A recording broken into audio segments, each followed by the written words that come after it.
আমরা কোথায় দাঁড়িয়ে আছি? এই সুবিশাল মহাবিশ্বের ঠিক কোন বিন্দুতে আমাদের অবস্থান? কখনো কি ভেবে দেখেছেন এই বিশালতার তুলনায় আমরা আসলে কতটা ক্ষুদ্র? চলুন শুরু করি আমাদের নিজেদের ঠিকানা থেকে। মিল্কি ওয়ে গ্যালাক্সি, এটি শত শত বিলিয়ন নক্ষত্র নিয়ে গঠিত, যার মধ্যে আমাদের সূর্য একটি অতি সাধারণ তারা। এই গ্যালাক্সি এতটাই বিশাল যে এক এক প্রান্ত থেকে অন্য প্রান্তে আলো পৌঁছাতে প্রায় 1,00,000 বছর সময় লাগে।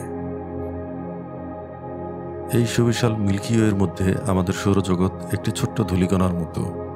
আমাদের সূর্য এবং তার চারপাশে প্রদক্ষিণ করা 8টি গ্রহ, পৃথিবী, মঙ্গল, বৃহস্পতি, শনি, এদের নিয়েই আমাদের চেনা সৌরজগৎ। এই সৌরজগতের গ্রহগুলোর মধ্যে পৃথিবী আমাদের একমাত্র আশ্রয়। এই নীলাভ গ্রহে আমরা বাস করি, আমাদের সভ্যতা গড়ে তুলেছি। কিন্তু এই সুবিশাল মহাবিশ্বে আমাদের এই পৃথিবীও একটি বিন্দুর চেয়ে বেশি কিছু নয়। এর উপর আমরা মানুষ আরও কতই না ক্ষুদ্র। মিল্কি ওয়ে গ্যালাক্সি মহাবিশ্বের শত শত বিলিয়ন গ্যালাক্সির মধ্যে মাত্র একটি। গ্যালাক্সিগুলো আবার একত্রিত হয়ে গ্যালাক্সি ক্লাস্টার তৈরি করে, আর এই ক্লাস্টারগুলো মিলে তৈরি হয় সুপার ক্লাস্টার। মহাবিশ্বের এই সুবিশাল জালিকা আমাদের ধারণারও অতীত। বিজ্ঞানীরা মহাবিশ্বের এই বৃহৎ কাঠামোকে কসমিক ওয়েব বলে থাকেন। এই ওয়েব জুড়ে রয়েছে অসংখ্য গ্যালাক্সি এবং তাদের মধ্যবর্তী বিশাল শূন্যস্থান। আমরা এই বিশাল কসমিক ওয়েবের একটি ক্ষুদ্রতম অংশেরও অংশ নই। কল্পনা করুন, একজন মানুষ, একটি শহর, তারপর একটি দেশ, একটি মহাদেশ, পুরো পৃথিবী, এরপর সৌরজগৎ, আমাদের গ্যালাক্সি এবং অবশেষে পুরো মহাবিশ্ব।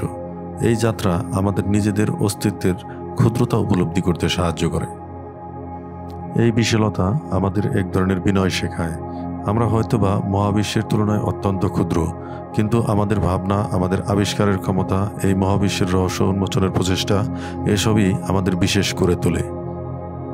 মহাবিশ্বের এই বিশালতা আমাদের মনে করিয়ে দেয় যে আমরা সবাই একই মহাজাগতিক বাড়ির বাসিন্দা। এই ছোট্ট নীলাভ বিন্দুতে আমরা একসঙ্গে আছি।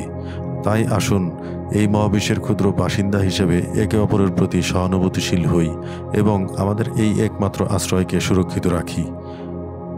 মহাবিশ্বের রহস্য অনন্ত, আর আমাদের যাত্রা সবে শুরু।